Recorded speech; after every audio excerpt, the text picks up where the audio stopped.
Kia ora, good morning everyone, Rich here, welcome back to the channel. Today we will have a look at another lens from Laowa. This time it is a full frame 20mm shift lens. We'll have a look at the design, build quality, image quality, and if you don't know much about shift lens, I will also explain to you what it is and why you may want to get a shift lens. And just a usual disclaimer before we start, the lens sample I use in this review is a pre-production sample sent to me by Laowa, but this is a completely independent review as usual, and I will need to send the lens back to them after I finish this review.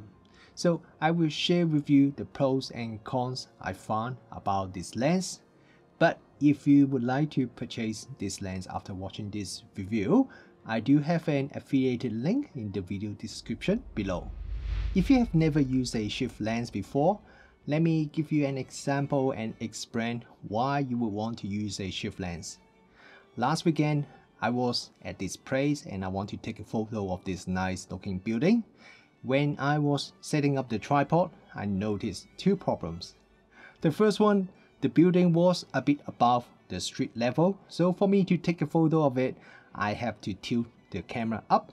But if I do that, especially with a wide angle lens, then there will be quite a bit of perspective distortion. So the vertical lines are not vertical anymore. You may like this effect, and sometimes I like it too. But quite often, it is not really desired and you end up have to do some distortion correction in post-processing to make the vertical lines vertical again, which means you will lose a lot of resolution. The second problem is there are a lot of cars parked right in front of the building, so I can't really move back too much as I don't want to have these cars in my photo. But then I can't really capture the whole building unless I use a really wide angle lens, which would make the perspective distortion even worse. So I guess a lot of you would have encountered these kind of problems before when trying to take some landscape or architectural photos. And a shift lens can help you fix both problems. A shift lens basically would allow you to capture an image that is outside the usual image circle. By shifting the lens up, your camera can now capture the top of the building without having to tilt the camera up. That means you won't introduce any perspective distortion. Then you can also rotate the lens when the lens is shifted. This allows you to capture the left and right side of the building, which otherwise your lens is not wide enough to capture. So you just need to take a few photos when the lens is shifted and rotate it at different angle, and then you can just merge them easily during post-processing. You may wonder, isn't that I can just do it by rotating the camera instead? Well, you can. But with the normal tripod head, if you rotate the camera, you will change the center point of the camera, so when you merge the photos together, the foreground quite often won't merge perfectly. You will need a special panoramic head and take time to set up the camera and the head perfectly to avoid that problem. So a shift lens is the much easier and quicker solution. You can capture photos that can be perfectly merged, and that would resolve both issues that we just talked about before. This Laowa 20mm f4 lens is the second shift lens from Laowa. We have previously looked at their 15mm f4 shift lens, which is a very impressive lens. Actually, they also have another 15mm macro lens which also has the shift feature, but because that macro lens only can do 6mm shift, so Laowa didn't market that as a shift lens and just call it a macro lens. So technically this is the third shift lens from Laowa. Just like all the previous Laowa lenses, this lens has a full metal construction and it is a fully mechanical lens with no electronic support.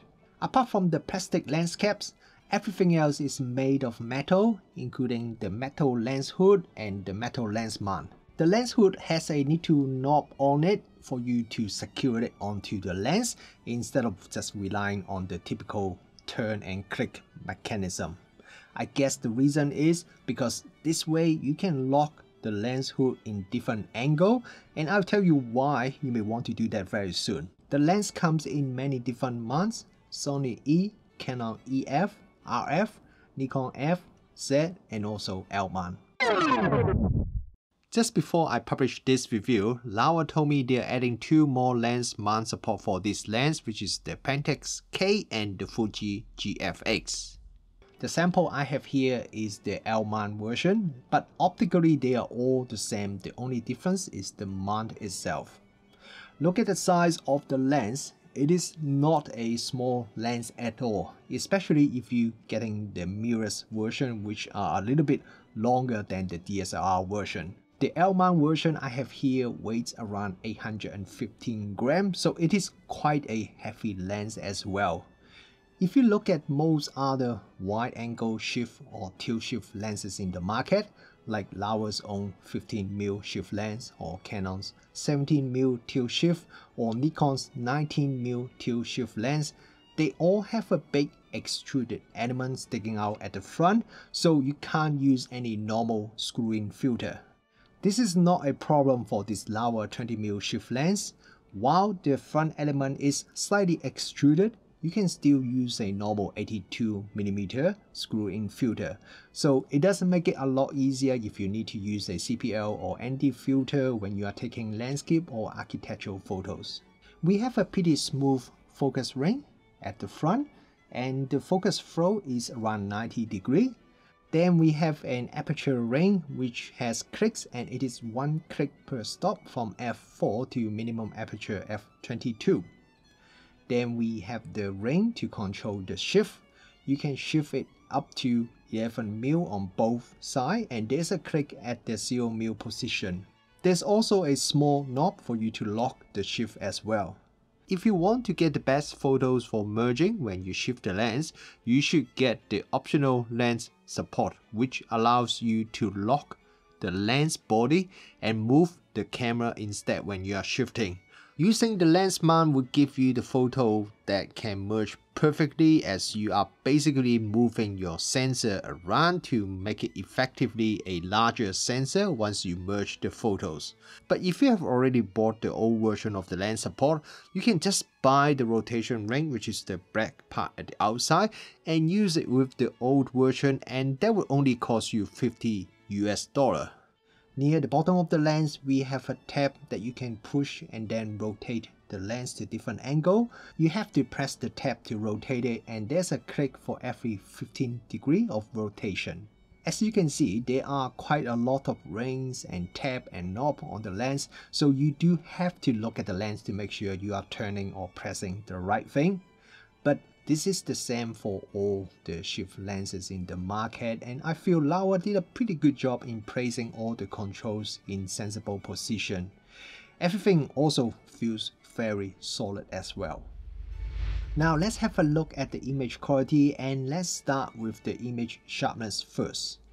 When the lens is not shifted, the center sharpness at f4 is quite good, but you can get some noticeable improvement when you stop down to f5.6 and the center sharpness become excellent. Because of that, stopping down the lens further won't really give you any improvement in terms of center sharpness. If you look at the corner, at f4, the corner sharpness is already very decent. It managed to capture all those fine details on the windows, so I'm a bit surprised. Stopping down the lens would only marginally improve the corner sharpness. The biggest difference when you stop down the lens is vignetting, but I will talk about that separately next. And what about if we shift the lens? So let's have a look at this photo, which I have shifted the lens to maximum 11mm and rotate the lens by 45 degrees. And let's have a look at the outside corner, which means the most extreme outside corner for this lens. At f4, the extreme corner is a little bit soft, but I can still see some details on the brick wall and on the paint on the roof, so I think it is still acceptable. But if you want sharper photo, you will stop down the lens a bit. Even just stop down to f5.6, the extreme corner sharpness would improve quite a bit already. But stop down one more stop to f8, then the extreme corner become pretty decent as well. So I think if you don't need to shift the lens, shoot at f5.6 and you can get really sharp photo. And if you need to shift the lens, especially all the way to the maximum, then stop down to f8 and you can get some very sharp photos from the center all the way to the extreme corner. Okay, now let's have a look at vignetting. When the lens is not shifted at f4, there is a bit of vignetting, but it is not very serious. Once you stop down to f5.6, vignetting is much improved and almost completely gone. And now if we shift the lens to a maximum 11mm and rotate the lens by 45 degrees, at f4, there is some noticeable vignetting around the outside corner. Stop down to f5.6 would improve it quite a bit, and it would improve even more at f8. However, there's still a bit of vignetting near the extreme outside corner that you cannot completely get rid of even if you stop down the lens further. On a related topic, when you want to shift the lens, just be careful if you are using the lens hood.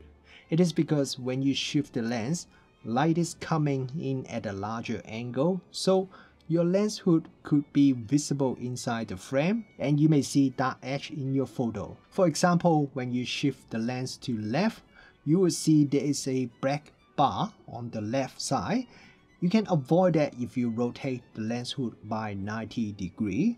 And I believe that's the reason why the lens hood has a knob for you to turn it and lock it in any angle you want. And if you shift the lens up, you will see a black area at the top edge that would disappear if you rotate the lens hood by 90 degrees.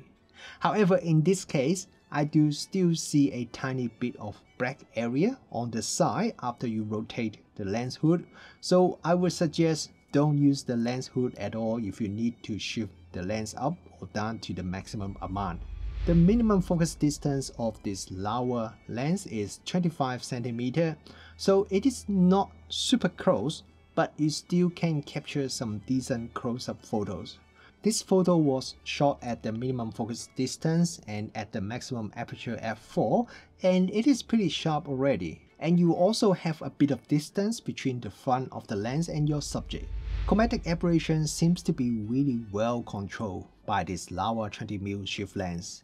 Even when shooting at the maximum aperture, I don't really see much color fringing at all. Look at this high contrast area. I don't see any nasty purple or green color fringing. With this Laowa 20mm shift lens, there is very minimal amount of distortion. Look at this brick wall photo. For a 20mm full frame lens, I'm quite surprised that there is almost no distortion at all. So well done Laowa for creating another very low distortion lens. Lens flare control is also pretty good with this lens. When shooting at wide open, there is minimal amount of lens flare. Only at some particular angle, there is a bit of ring-shaped lens flare, but it is not too severe. If you want to avoid that ring-shaped lens flare, you just need to stop down the lens slightly to f5.6. Contrast and colors remains good even when you are shooting directly into the sun. When stopping down the lens to f8, you can start to see Sunstars in your photo. The Sunstars get sharper as you stop down the lens, and you can get some nice 14-point Sunstars when shooting at the minimum aperture f22. For myself, 10-point Sunstars is still my favorite, but I'm quite happy with the 14-point Sunstars from this 20mm Laowa lens. So what do I think about this Laowa 20mm f4 shift lens? In terms of build quality, there really isn't much that I can complain. It is a super solid lens with very good build quality. There really isn't much I can nitpick about it. And in terms of picture quality, it is also very decent. f4 is definitely usable, but I think if you stop down the lens to f8, then the lens delivers really fantastic image quality, and you have excellent sharpness from the center all the way to the extreme corner even if you shift the lens to maximum. The only thing that I wish is if the lens can be a little bit smaller or lighter, as it is really quite a heavy and large lens Especially, I just finished reviewing the Laowa 6mm t2.1 micro four thirds lens, and that lens is so tiny and so lightweight, so there's a big contrast when I pick up this 20mm Laowa shift lens. But of course, I really shouldn't be comparing these two lenses, as this one is a full frame shift lens, and to be fair, most other wide-angle full-frame shift lens in the market are very similar in terms of size and weight. I do also really like that it has a front filter thread, as most people shooting landscape or architectural photos would use filters. You can use the normal screw-in filter easily with this Laowa 20mm shift lens and don't have to pay extra to buy the additional filter holder kit and some really expensive oversized filter for it. Compared it with the Laowa 15mm shift lens that I reviewed just a bit over a year ago, I think I like this 20mm shift lens more. And I'm not saying this because this is the latest lens and the latest lens is always the better lens. No, it's not because of that. It's just I find the 15mm shift lens is really wide angle, and the 20mm focal length is more practical in real life when I try to take some landscape photos, especially we don't have a lot of huge or tall buildings here in New Zealand. So for me, I feel this 20mm lens is a more practical choice compared to the 15mm lens. But what about you guys? What do you guys think about this new Laowa 20mm shift lens? Let me know what your thoughts are. Drop a comment below, and thank you very much for watching this video.